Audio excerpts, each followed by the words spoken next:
Romanos capítulo 4. Nós vamos percorrer, meus irmãos, todo o capítulo, tá? Mas vamos fazer diferente hoje. Quem está acostumado com os sermões, pelo menos os meus, vai perceber uma diferença na maneira, na forma como vai ser feita. A gente vai fazer uma exposição, mas eu vou botar uma aspas aqui, tá? Uma exposição superficial, entre aspas, do texto, mas com certeza suficiente para nos trazer grandes lições, baseado nos princípios, nas revelações que nós vamos encontrar aqui nesse texto. Mas antes de lermos, vamos orar? Feche teus olhos. Senhor, nós louvamos o teu santo e bendito nome, te agradecemos, ó Deus, por estarmos aqui, na tua presença, assim nós cremos, ó Deus, te louvando, te adorando, tu que és digno de todo o nosso louvor e de toda a glória. Senhor, nós agora vamos ler a tua palavra, Senhor. Palavra que há 505 anos impactava aquele monge, Senhor, agostiniano, de nome Lutero, e que transformou, Senhor, os caminhos de uma igreja que seguia por trilhas perigosas, baseadas em doutrinas do homem. Senhor, que a tua palavra, Senhor, alerte em nós a necessidade de uma reforma em todo o tempo, de fazermos uma pausa para a reforma toda vez, ó Deus, que nós percebermos essa necessidade de voltarmos os nossos olhos, o nosso coração e a nossa fé para a tua palavra e para as tuas promessas. Assim seja, Senhor, uma noite de entendimento da tua palavra, e assim, Senhor, com a nossa atenção, te louvamos, te glorificamos, te pedimos em nome de Jesus, amém. Muito bem, vamos ler o texto? Vamos lá. Só que eu não vou ler todo o texto, tá? A gente vai lendo durante aqui nossos comentários, exposições, vamos lá. Então, primeiramente, nós vamos ler até o versículo 5, tá? Romanos capítulo 4, versículo 5. Se você não tem a Nova Versão Internacional, está aqui no telão. Diz assim a palavra do Senhor: portanto, que diremos do nosso antepassado Abraão? Se de fato Abraão foi justificado pelas obras, ele tem do que se gloriar, mas não diante de Deus. Que diz a Escritura? Abraão creu em Deus, e isso lhe foi creditado como justiça. Ora, o salário do homem que trabalha não é considerado como favor, mas como dívida. Rapidamente explicando, se você trabalha, quem te paga não está te fazendo um favor, está te pagando porque você trabalhou. É a resposta da tua obra. Todavia, aquele que não trabalha, versículo 5, mas confia em Deus que justifica o ímpio, sua fé lhe é creditada como justiça. Meus irmãos, desde o princípio aqui da carta aos Romanos, Paulo, ele vem explicando que o princípio básico da doutrina cristã é a justificação pela fé. Pois é, esse é o princípio básico da doutrina da fé cristã. Justificação pela fé, simples assim. E aí, para fortalecer essa verdade na mente dos cristãos, os leitores ali de Roma, que era uma igreja confusa, era uma igreja cheia de influências também mundanas, ele vai utilizar um argumento brilhante e um argumento irrefutável. Paulo era o cara, viu? O argumento é irrefutável para aqueles que se diziam conhecedores da lei, porque havia na igreja aqueles que eram judeus conhecedores da lei e questionavam a simplicidade da justificação pela fé. Mas aí Paulo vem com uma cartada de mestre. Ele toma o exemplo de Abraão. Abraão, meus irmãos, era simplesmente o pai da fé dos judeus. Ele era o patriarca do povo de Israel, era o patriarca dos patriarcas. E aí ele vai, como ele diz, que está escrito, onde está escrito? Em Gênesis. Ele recorre a tempos anteriores da lei. Olha o que ele vai dizer, escuta, Gênesis capítulo 15, ele faz essa citação aqui em Romanos. Gênesis capítulo 15, versículos 5 e 6. Deus falando com Abraão aqui, naquele momento da revelação da promessa, né? Levando-o para fora da tenda, disse-lhe: olhe para o céu e conte as estrelas, se é que pode contá-las. E prosseguiu: assim será a sua descendência. Aí o texto que é mencionado em Romanos: Abraão creu no Senhor, e isso lhe foi creditado como justiça. Meus irmãos, Abraão era um cara que os judeus tinham orgulho de serem chamados de filhos de Abraão, sobretudo orgulhosos das obras de Abraão, as obras do patriarca, o seu exemplo de obediência, seu exemplo de coragem, que deixou a sua parentela, né, e foi obediente ao Senhor, a sua generosidade, muitas vezes observada também quando nós vemos a história dele lá no livro de Gênesis. Então ele era um exemplo de alguém que pelas obras, por tudo que ele havia feito, tinha boas razões para ser justificado por elas, pelo seu exemplo de vida. Mas, quando Paulo cita o patriarca, ele vai buscar um momento da história de Abraão, em que ele não tinha feito absolutamente nada de relevante para Deus. Foi o início da caminhada. Ele não tinha feito nada excepcional. Paulo não menciona aqui nenhuma obra realizada, mas somente o quê? O fato de ele ter crido no Senhor. E isso que foi creditado a ele como justiça, diz aí o versículo 3. Desde o princípio, meus irmãos, a fé é que justifica, não as obras, tampouco a lei, como nós vamos ver mais adiante. Romanos capítulo 1, 17, nós lemos ainda há pouco, né, quando Lutero se depara com esse texto, diz, porque no Evangelho é revelada a justiça de Deus, uma justiça que do princípio ao fim é pela fé, como está escrito, o justo viverá pela fé. E aí, para reforçar esse argumento aqui, Paulo vai utilizar um outro exemplo que mexe com o orgulho dos judeus, o exemplo de Davi, o grande rei Davi. Olha o que diz aí, versículos 6, 7 e 8. Davi diz a mesma coisa quando fala da felicidade do homem a quem Deus acredita justiça, independente de obras. Veja, ele cita primeiro o grande exemplo de Abraão, e agora Paulo vem com outro exemplo de mestre aqui, de mestre da lei que ele era, né? Davi, que diz a mesma coisa quando fala da felicidade do homem a quem Deus acredita justiça, independente das obras. Aí ele vai abrir aspas agora para citar o Salmo 32, de Davi. Abre aspas, versículos 6, 7 e 8. Como são felizes aqueles que têm as suas transgressões perdoadas, cujos pecados são apagados. Como é feliz aquele a quem o Senhor não atribui culpa, e em quem não há hipocrisia. Uma versão em cujo espírito não há engano, né? Então Davi está se referindo aqui, o salmista, Salmos 32 que é citado, da alegria daqueles que pelo arrependimento, apenas por isso, alcançam o perdão divino. Simples assim. Enquanto Lutero se chicoteava, fazia jejuns, autossacrifícios, porque nada era suficiente para ele se sentir perdoado por Deus, as Escrituras vai e diz, o arrependimento, como são felizes aqueles que apenas se arrependem, recebem o perdão de Deus sem obra nenhuma. Vamos pensar o seguinte comigo, meus irmãos. Veja só, se pregar na igreja, eu passei aí algumas horas estudando para estar aqui pregando. Se isso aí, tocar, cantar, os irmãos com certeza ensaiaram horas aqui para fazer o louvor melhor possível ao Senhor, né? Os irmãos que arrumaram a igreja para ficar tudo direitinho, serviram, prepararam toda essa ceia. Imagina se todas essas obras que fizeram com tanto zelo, que na verdade são deveres, né? São deveres de todo cristão que serve na igreja. Se isso garantisse a salvação, para que a gente ia precisar de fé? Né? Para que eu ia precisar crer em alguma coisa se eu posso simplesmente me esforçar? Se nós pudéssemos pagar pelo perdão, de que serve o sacrifício de Cristo na cruz? Como na época a igreja de Lutero vendia as indulgências, que nada mais é do que a compra do perdão. Então, se a gente pudesse pagar pelo perdão, para que Cristo ia ter que morrer na cruz, gente? Basta pagar por ele. Se boas obras, meus irmãos, garantissem um lugar no céu, pensa, pessoas com maior poder aquisitivo iam estar com vantagem.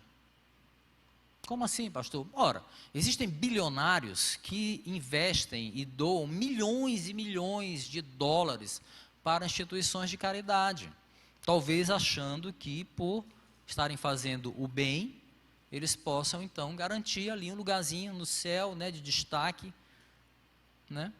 Mas aí nesse caso, por uma questão de lógica, a fé desses homens que às vezes fazem obras sociais vultuosas, né?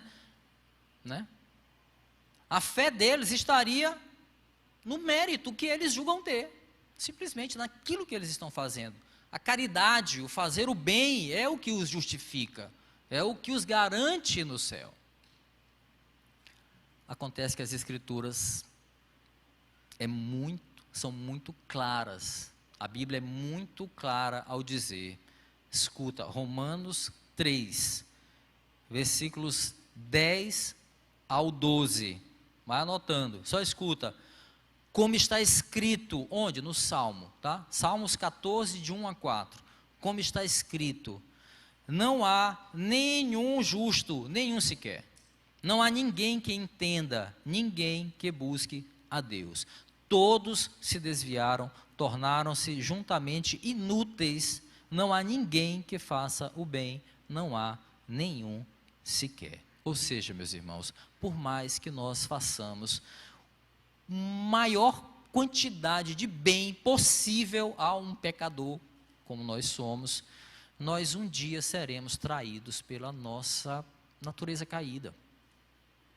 Tiago explica lá em sua carta, Tiago capítulo 2, versículo 10, que aquele que obedece toda a lei, mas tropeça em apenas um ponto, torna-se culpado de quebrá-la inteiramente. Então, tanto quanto Tiago quanto Paulo aqui, eles referem-se o quê? À incapacidade do homem, meus irmãos, de cumprir a lei. A gente vai até detalhar isso mais adiante. Ou seja, o homem é incapaz de ser justo por aquilo que ele pode fazer, porque de alguma forma, meus irmãos, nós continuamos falhos, nós continuamos pecadores. Abraão e Davi, exemplos usados por Paulo aqui, não eram capazes de serem irrepreensíveis, ou, basta olhar a história deles, né? Eles eram incapazes de ser perfeitos, incapazes de serem santos, mas Deus os tratava como se fossem. Olha que louco. Eles não eram santos, eles eram incapazes de não serem irrepreensíveis, mas Deus os tratava como se fosse. Como é isso, pastor? Ele considera a fé deles como justiça. Aí é que está. E assim o Senhor faz, meus irmãos, com cada um de nós.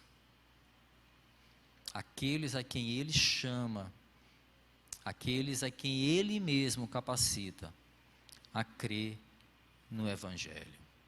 E aí nós temos uma frase que é comum de Calvino, né? Que ele diz no latim, Calvino não, é Lutero mesmo, Lutero que diz essa frase, simul justus et peccator, quer dizer, ao mesmo tempo justos e pecadores. Isso é um princípio dessa fé, da reforma.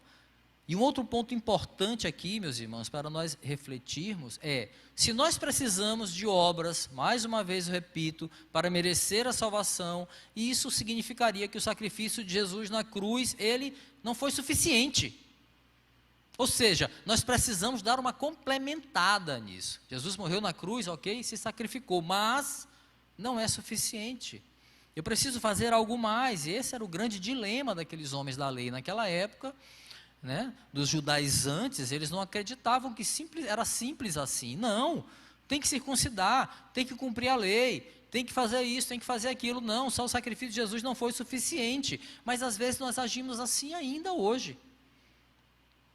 Só que a gente não precisa de muito esforço intelectual, não mesmo, para perceber que esse tipo de pensamento não condiz com tudo que nós acabamos de ler aqui, não condiz com o Evangelho. Partindo do princípio que a salvação dependesse de algo que nós pudéssemos fazer, nós teríamos uma religião ou uma igreja de fiéis que buscam constantemente a recompensa por aquilo que estão fazendo, por aquilo que faz. Não servos movidos pela gratidão, mas pessoas que querem merecer aquilo que estão fazendo, querem um salário por aquilo que estão fazendo. porque a fé simplesmente não é o foco da salvação para eles. No fim das contas, meus irmãos, a fé salvadora aqui, que Paulo está falando, ela não é uma exclusividade do Evangelho, mas ela precisa ser dividida com a crença de que nós temos algum mérito, a crença em nós mesmos, a crença no nosso potencial, a crença na religião, a crença na placa da igreja, a crença em essa ou aquela denominação e a crença na lei. Meus irmãos, as igrejas estão ainda cheias de pessoas com esse tipo de pensamento, que se julgam merecedoras. E aí um alerta muito claro das Escrituras hoje, meus irmãos, é: obras não justificam ninguém diante de Deus. Glória a Deus por isso. Deus separa para si, e eu refiro-me aí à igreja invisível, fiéis que o servem por fé, meus irmãos, que o servem por amor à palavra, e não por interesse, muito menos por religiosidade, E aí Paulo segue a carta aqui, se valendo de uma das marcas mais fortes da lei, e motivo de orgulho para o judeu religioso. Ele já tinha usado aqueles 2 homens, que são símbolos, e agora uma marca, que é um símbolo de orgulho, que é a circuncisão. Já era, inclusive, foi motivo de discussão na igreja primitiva. Olha o que diz versículo 9 e 10 aí, em diante, mais alguns, rapidinho. Destina-se esta felicidade apenas aos circuncisos ou também aos incircuncisos? Já dizemos que, no caso de Abraão, a fé lhe foi creditada como justiça. Não teve questão de circuncisão aqui. Sob quais circunstâncias? Pergunta ele. Antes ou depois de ter sido circuncidado? Não foi depois, mas antes. Aí eu vou já explicar isso para você. Versículo 11. Assim ele recebeu a circuncisão como sinal, como selo da justiça que ele tinha pela fé, quando ainda não fora circuncidado. Portanto, ele é o pai de todos os que creem, sem terem sido circuncidados, a fim de que a justiça fosse creditada também a eles. E é igualmente o pai dos circuncisos, que não somente são circuncisos, mas também andam nos passos da fé que teve o nosso pai Abraão, antes de passar pela circuncisão. Havia uma confusão aqui. Aquele que não era circunciso não era salvo, o que era circunciso era salvo. O judaizante exigia que aquele que não havia sido circuncidado fosse circuncidado para poder ser salvo. Ele vai dizer: não, nada disso. Abraão é pai tanto de um quanto de outro, pela fé. Paulo está ensinando os romanos aqui e a nós que a circuncisão não era pré-requisito para a justificação, era apenas a marca da fé do povo judeu. A justificação estava em andar nos mesmos passos de fé que Abraão. Pela lei, meus irmãos, um judeu precisava ser circuncidado ao 8º dia de nascido, mas era uma marca da aliança de Deus. E sabe quando Abraão foi circuncidado? Com 8 anos de nascido? Não, com 99 anos ele foi circuncidado. Veja que ele já tinha sido justificado pela fé antes disso, e a circuncisão vem como símbolo da aliança de Deus com ele e com a sua descendência. Meus queridos, não são marcas externas que nos fazem cristão de verdade. Não é a roupa que eu uso, não é o meu adesivo no carro, não é o meu corte de cabelo, não é a gravata, não é o paletó, não é nada disso. Não é nada que possa estar do lado de fora que me faz um cristão de verdade. As marcas são símbolos da nossa fé, aí sim. Por exemplo, não é ser batizado que me faz um discípulo de Jesus. O batismo, ele vem posterior à salvação. Um discípulo, ele é compelido pela fé a se batizar. Aí sim, alguém que já reconheceu a Cristo como Senhor e Salvador, e tem 10, 20 anos e nunca se batizou, tem alguma coisa estranha aí, porque a fé nos compele a essa marca, a esse símbolo. Então notem que a fé foi computada a Abraão antes da sua circuncisão, e a palavra nos ensina lá em João capítulo 4, versículo 23, que Deus busca adoradores que o adorem em espírito e em verdade, não aqueles que ostentam símbolos como uma suposta fé verdadeira. Na sua busca ali por resposta, Lutero então compreende isso, meus irmãos, que Deus olha para o nosso coração muito antes de olhar para o que está fora, do que apenas os olhos humanos estão vendo. Deus está olhando muito mais do que isso.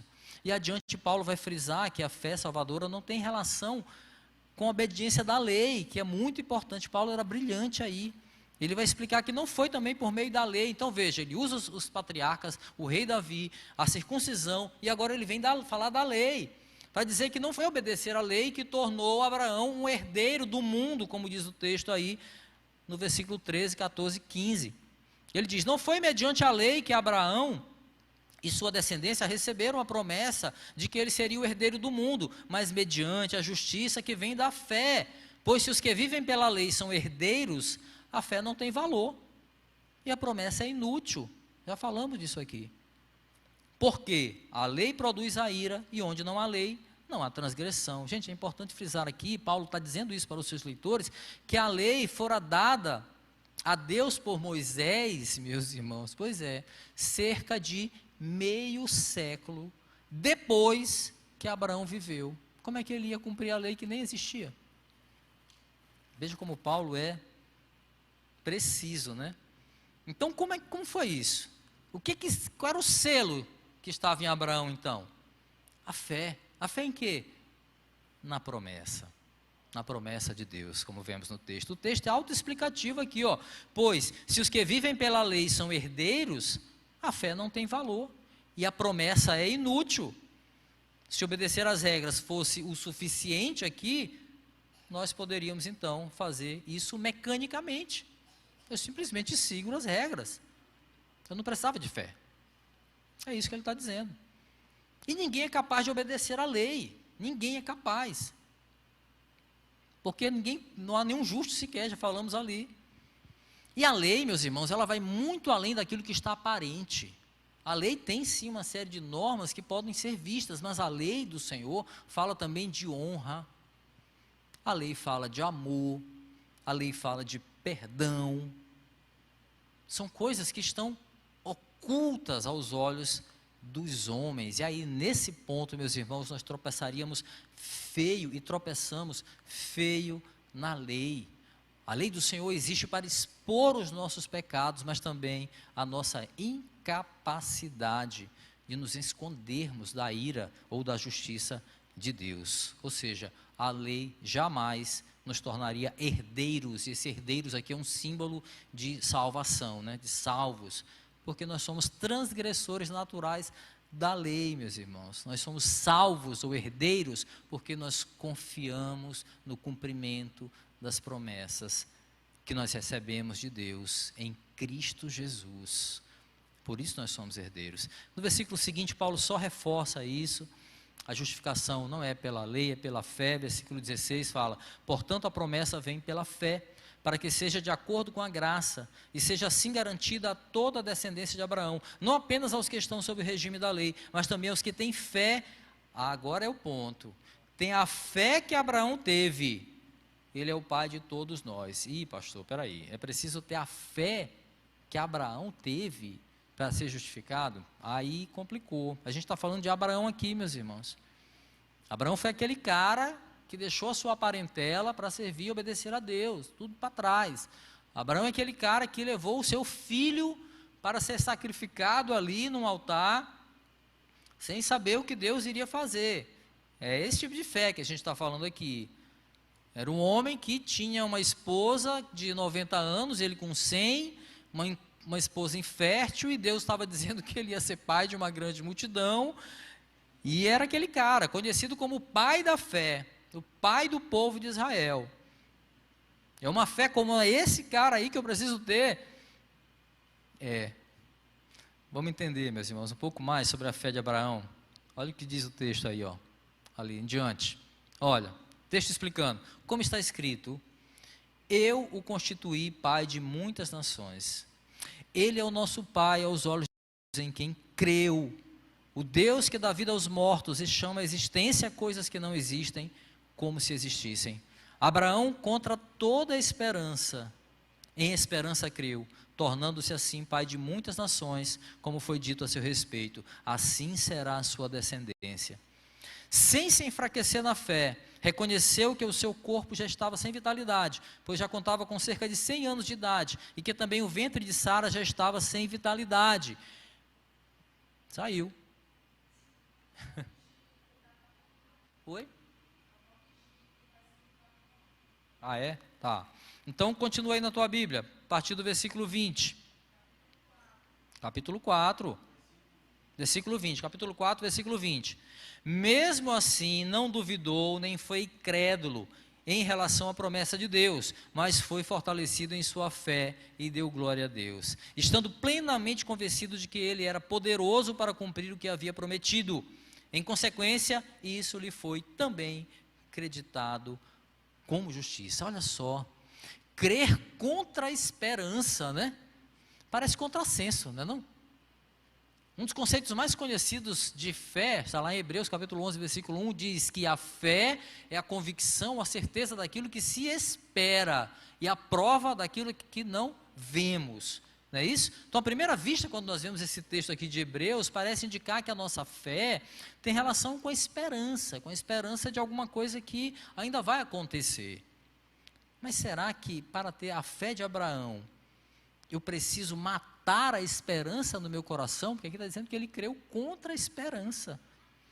Lógico que não, meus irmãos. A palavra diz que em esperança, ele creu contra a esperança. Ih, pastor, agora ficou complicado, né? Agora, calma, vamos explicar. A gente tem que entender aqui de quais esperanças o apóstolo Paulo está falando, meus irmãos.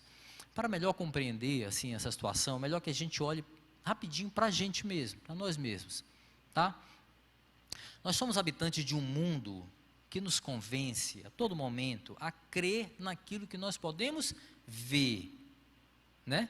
Já as escrituras, ela nos diz que o cristão anda por fé e não por aquilo que vê. 2 Coríntios capítulo 5, versículo 7 diz isso. Logo, a fé, à luz desse princípio aqui, não é o contrário de não crer, é o contrário de ver. Entendeu? A fé não é, eu tenho fé, não é porque eu não tenho fé, não é porque eu não creio. Não. É porque eu não tenho capacidade de ver. Vou explicar, calma. Diante das circunstâncias aqui, meus irmãos, Abraão, ele não tinha outro caminho. Qual a situação dele? 100 anos, Sara 90 anos. Ele não tinha outro caminho senão crer contra a esperança. Crer contra a esperança, meus irmãos, é o que acontece quando se esgotam todas as possibilidades humanas, todas as esperanças naquilo que o homem pode ver, naquilo que o homem pode fazer. É quando a esperança naquilo que está aparente, aquilo que eu consigo tocar, ainda que mentalmente, aquilo que eu consigo de alguma forma vislumbrar como real, vai embora. Abraão olhava para Sara e via a sua mulher com 90 anos, estéril, e olhava para ele com 100 anos, e não tinha Viagra naquela época, como é que ia fazer? A situação era difícil. Ele olhava para si, via um homem, né? Complicada a situação. No Monte Moriá, meus irmãos, Abraão, o que Abraão via? Ele via o filho Isaque no altar, ali, ele com o cutelo na mão para sacrificar, era aquilo que ele estava vendo. Então, o que ele via, a esperança humana toda tinha ido embora, não tinha mais como ele crer dessa forma. Não havia esperança mais aos olhos humanos. Em momentos como esse, meus irmãos, Abraão faz o quê? Ele desvia a sua esperança naquilo que ele podia ver. E a esperança que estava confiada às limitações humanas, é toda ela canalizada na esperança no Senhor, que o Senhor pode fazer. O texto diz, em esperança, ou seja, em esperança num Deus Todo-Poderoso, que torna mãe uma mulher infértil, em esperança num Deus que pode fazer todas as coisas, ele creu contra a esperança que estava naquilo que ele podia ver. Versículo 21 vai dizer então, estando plenamente convencido de que ele, quem? Deus, era poderoso para cumprir o que havia prometido, diz o texto aí. Versículo anterior, versículo 20, vai dizer que Abraão glorifica a Deus, né? Porque ele tem a fé fortalecida por essa confiança. Confiança em quê? Na fidelidade de um Deus que cumpre a sua palavra. É essa fé que nós precisamos ter, é essa fé bem aí, que nós precisamos ter. A fé que justifica o homem. A fé na confiança de que nós podemos crer num Deus fiel à sua palavra. E aí Paulo vai encerrar esse trecho da sua carta com a melhor notícia que um homem pecador pode ouvir. Te prepara para ela, ó. Eu imagino aqui as lágrimas de Lutero rolando no seu rosto, no rosto daquele monge, com seus dilemas. Eu imagino as suas lágrimas de gratidão, de alguém que tantos anos buscava respostas para a justificação humana, algo que nele mesmo, por si mesmo, ele jamais encontraria. E Paulo encerra dizendo isso aí, ó. As palavras lhe foi creditado, entre aspas, não foram escritas apenas para ele, para Abraão, mas também para nós, a quem Deus creditará a justiça, para nós que cremos naquele que ressuscitou dos mortos, a Jesus, o nosso Salvador. Ele foi entregue à morte por nossos pecados e ressuscitado para a nossa justificação. Aleluia, meus irmãos. Eu imagino primeiramente Paulo, ditando essas palavras para Técio. Você vê lá em Romanos 16 que Paulo provavelmente ditou a carta aos Romanos, não escreveu de próprio punho para um companheiro chamado Técio. Eu imagino ele ditando aquilo, sabe, as escrituras descortinando essa verdade. Paulo, lembra que Paulo foi educado aos pés de Gamaliel, um mestre da lei, o top do top da lei naquela época, que devia explicar para ele que é a lei que justificava, que ele tinha que cumprir a lei. E agora, de repente, ele lendo isso, olhando para as próprias escrituras, sola escritura, ele foi buscar na própria Bíblia as respostas, e vendo assim, olha, como está escrito, o justo viverá é pela fé, e a fé não era só para Abraão, mas para todos nós que cremos no Senhor Jesus. Aleluia. Eu imagino as lágrimas rolando também na face de Paulo. Aleluia. Meus irmãos, mas a lei está na Bíblia. Pastor, mas a lei está na Bíblia. Como assim? A lei está na Bíblia, sim, claro, meus irmãos. A lei existe porque Deus assim a fez, para poder revelar em nós o nosso pecado, para revelar em nós a nossa incapacidade de cumpri-la, para mostrar o quanto Deus é gracioso, meus irmãos, em cada letra, cada palavra, cada versículo, cada linha, cada entrelinha, nós vemos a beleza da graça de Deus pela sua igreja. Aleluia, aleluia.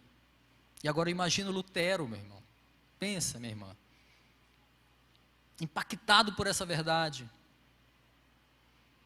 Pensa você diante daquilo que você buscava, de uma resposta que você buscava o tempo inteiro, aquele vazio que não era preenchido, sabe? Andando em trevas, de repente a luz brilha diante de você, você começa a enxergar. Quem já viveu isso? Isso é lindo, isso é maravilhoso, isso é graça de Deus, não vem do homem. Eu imagino Lutero ali encontrando a resposta, né? Aleluia, vendo que não era a lei, que não eram as obras, tudo aquilo que a igreja na época estava ensinando era tudo mentira. A igreja precisava voltar para o Evangelho, a justificação pela graça, mediante a fé, meus irmãos. Ele começou a perceber que obras, que indulgências, tudo aquilo era invenção humana, era fruto da mente humana. De repente ele vê que a justificação pela graça, mediante a fé, é fruto da mente de um Deus misericordioso e gracioso, aleluia, com a sua igreja. Paulo foi um homem que experimentou isso de uma forma visceral, né? Ampla, muito profunda. Ele era um homem da lei. Aleluia. Agora ele estava sendo o reformador do seu tempo, o apóstolo Paulo. Não é à toa que ele pregava contra as heresias, pregava contra os erros cometidos ali, e incomodava muitos por causa disso. Lutero se identificou com esse cara. Foi isso que ele fez na sua época, incomodou, e é isso que nós temos que fazer hoje. Incomodar aqueles que pregam heresias. Paulo certamente não agradou, Lutero não agradou, a gente também não tem que agradar aqueles que são os heréticos, que desvirtuam o Evangelho. A igreja daquela época, meus irmãos, enriquecia às custas do engano e da ignorância bíblica. Era isso. Era um povo que não conhecia as Escrituras. Qualquer semelhança com os nossos tempos de hoje, né? Não é mera coincidência. Igrejas que se enriquecem às custas da ignorância bíblica das pessoas que a frequentam. Em suas 95 teses, Lutero já dizia, especificamente na tese 54, que eu botei para você, ó, ofende-se a palavra de Deus quando em um mesmo sermão se dedica tanto ou mais tempo às indulgências do que à própria palavra. Meu irmão, ofende-se a palavra de Deus quando em um mesmo sermão se dedica tanto ou mais tempo às indulgências, às mentiras, à política, a falar coisas de homens, a dinheiro, a prosperidade financeira. Tudo isso é ofensivo à palavra de Deus em um culto ao Senhor. Como é que a gente pode ficar calado diante dessas coisas? Lutero não ficou. Foi lá, e o que ele fez hoje foi passar um torpedo, naquela época era isso, né?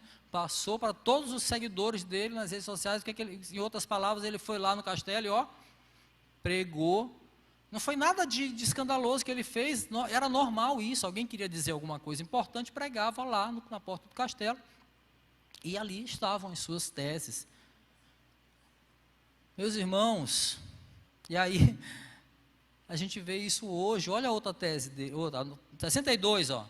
O verdadeiro tesouro da igreja é o Santíssimo Evangelho, da glória e da graça de Deus. Esse é o verdadeiro tesouro da igreja, o Evangelho, a verdadeira riqueza da igreja, verdadeira riqueza de todo cristão verdadeiro.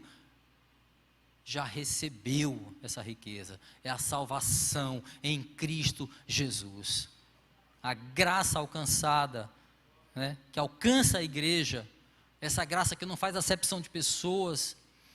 Nós não somos diferentes ou qualificados pelas obras, por status social ou por qualquer outra coisa, né? Nós somos iguais pela mesma fé que nos justifica, aleluia, a mesma fé de Abraão, quando nós merecíamos o quê? Condenação. Quero concluir, meus irmãos, dizendo o seguinte, que seja uma palavra de consolo para nós, tudo que nós ouvimos, naqueles dias de desesperança, sabe? Nesse mundo de aflições, né, que a gente vive, que é parte da nossa realidade. Há dias em que nós olhamos para a nossa volta, e nós não vemos nenhum apoio, nem nada em que nós podemos nos segurar, em que nós possamos nos apoiar. Abraão chegou num ponto em que ele não via mais esperança, nada era mais visível ali para ele, mas havia a esperança inabalável de que Deus cumpriria a sua palavra, e essa era a única esperança que ele precisava. Ainda que a saída, meus irmãos, para nós pareça impossível, ainda que as circunstâncias sejam dolorosas, nós temos a promessa de que nesta vida aqui não é o fim, não é o fim. Apesar das dores, o Senhor deseja que nós desfrutemos esta vida que Ele nos deu com gratidão, com alegria, sim, mas não nos exime da dor. Mas uma coisa é certa, meus irmãos, de tudo que nós possamos perder aqui, de tudo mais doloroso nós possamos perder, nada pode nos tirar a graça que nós já recebemos do Senhor. Nada, nada. E essa graça deve nos bastar, como o próprio Senhor ensina ao apóstolo Paulo lá em 2 Coríntios capítulo 12, versículo 9. Ele diz, a minha graça é suficiente para você, a minha graça te basta, pois o meu poder se aperfeiçoa na tua fraqueza. Aí Paulo entende isso e responde, portanto então eu me gloriarei, Senhor, mais alegremente nas minhas fraquezas, para que o poder de Cristo repouse em mim. Que lindo esse texto. Meus irmãos, esta é a reforma que nós precisamos manter viva todos os dias na nossa mente e no nosso coração. A certeza de que a nossa esperança não está firmada em palavras perecíveis de homens, meus irmãos, mas na palavra confiável de um Deus santo e fiel às suas promessas. Aleluia.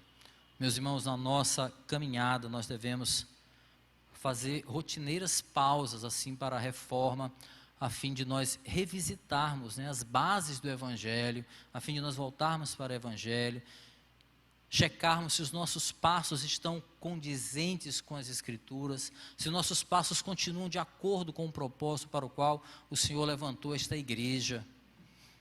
E que nesta nossa pausa para a reforma, meus irmãos, a palavra tenha reaquecido em nós essa esperança, né, de que Deus colocou no coração daqueles que criam essa esperança como a de Abraão, que não é uma esperança naquilo que nós podemos ver, mas a esperança daquilo que nós não podemos ver, mas que já se consumou na mente do Senhor. Aleluia, nossa esperança é isso, repousa na certeza de que nós somos salvos em Cristo Jesus, e com Ele a igreja estará eternamente. Louvado seja o nome do nosso Deus maravilhoso, meus irmãos. Vamos ficar em pé, vamos orar. Em tudo dai graças, diz o Senhor, em tudo dai graças, tudo, em tudo.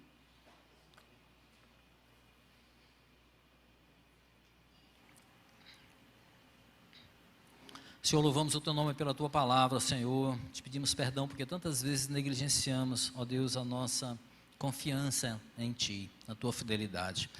Nos ajuda, Senhor, a sermos melhores, nos ajuda, Senhor, a fazermos constantes e repetidas pausas para a reforma na nossa mente, no nosso coração, para que possamos nos voltar para as bases do Teu Evangelho, Senhor. Não permita que a base, Senhor, esta igreja que Tu nos confiastes, a todos nós, membros e líderes da igreja, que a base jamais se desvie, Senhor, dos Teus caminhos, do Teu Evangelho precioso, jamais coloque entulhos sobre a beleza da graça, Senhor, do Senhor, que a Tua graça resplandeça sempre, Senhor, por meio da pregação da Tua palavra, do Teu Evangelho verdadeiro, Senhor, que salva e liberta o pecador. Assim nós te pedimos, Senhor, em nome de Jesus, e te agradecemos. Amém.